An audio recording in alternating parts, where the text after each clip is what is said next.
Hello, Internet! You know, if there's anything I'd want my identity tied to, it would definitely be the machine that plays Ice Climber. Picture the year 1983, when the video game industry in the West was in the middle of crashing and burning. I'd rather not do that. You see, there were plenty of problems with the market at the time. So many different consoles were released to the point that people were getting confused, and quality control was a myth.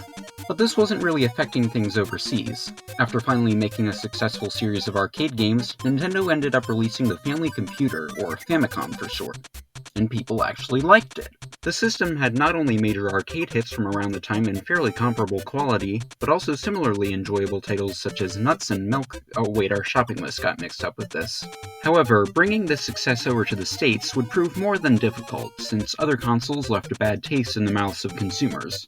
So how did Nintendo sell their new system? Plastic.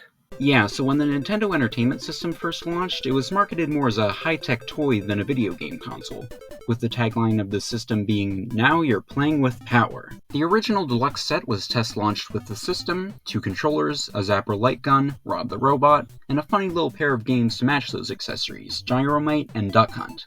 So when you first got your console, your choices were between using Epilepsy to program a robot to play alongside you in real time with a looming threat of explosions, or Waterfowl Homicide. Now, I don't dislike these games, they can be a lot of fun, but it's clear that these were very gimmicky releases, created primarily to awe and fascinate the public. Very novel, but not much more outside of that. This launch lineup was fairly high quality, but didn't really have any major heavy hitters. Even though Ice Climber was the greatest thing humanity has ever accomplished, it wasn't quite the push the system needed. Fortunately, overalls were in that year. Honestly, what more can be said about Super Mario Bros? Sure, it's not a perfect game, but it was definitely influential when it was released.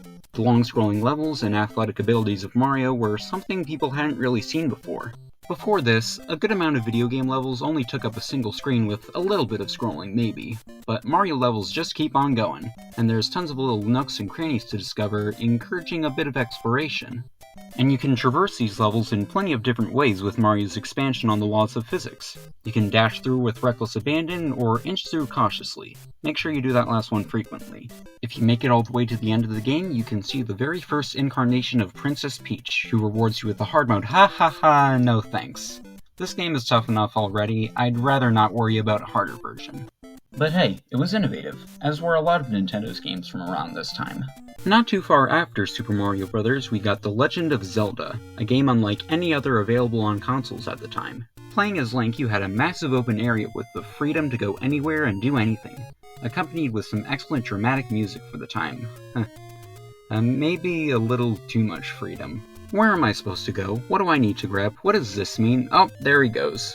Yeah, the NES library and other games of its era have a bit of a reputation for being pretty much impossible. If you're more familiar with Nintendo's later titles, coming back to this console might lead to a little something known as whiplash. In fact, many series that started on the NES are still difficult today, like Mega Man and Castlevania.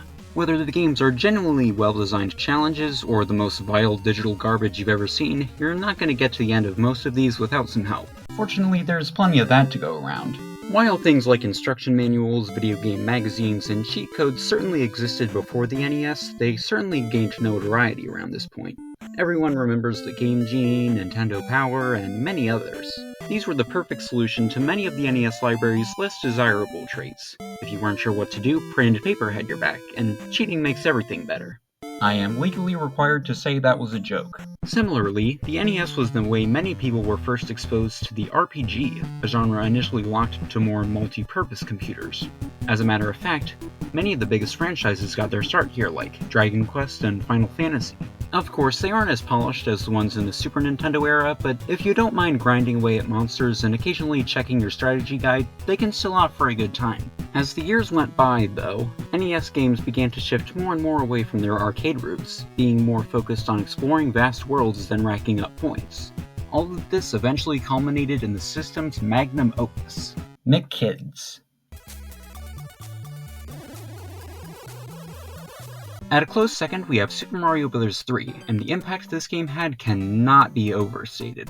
You have a huge world map to explore, not only containing fun levels, but other little distractions, and many ways to grab items. Speaking of which, there are tons of items to mess around with, not only in the levels, but in the overworld as well. You can be a hammer bro. That checks off another item from my bucket list. This was definitely a major moment for the Nintendo Entertainment System, but surprisingly enough, it didn't get much bigger from there.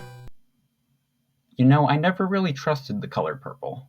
Yes, the arrival of the brand new Super Nintendo along with its competition pretty much took all the attention away from its predecessor, which is fair. You got a new toy to play with, you want to see more of that. The thing is, the NES didn't stop getting games after this.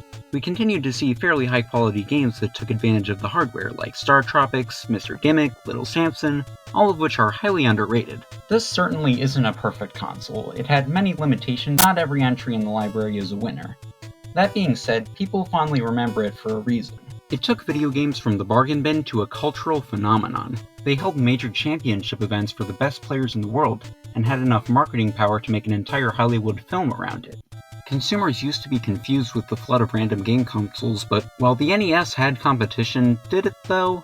Listen, I like the Master System and Atari 7800, but they never stood a chance. This was the system that saved video games in the West, and I believe that's the reason why it still remains so fondly remembered today. And they even managed to have Wario. I mean, what else could you ask for?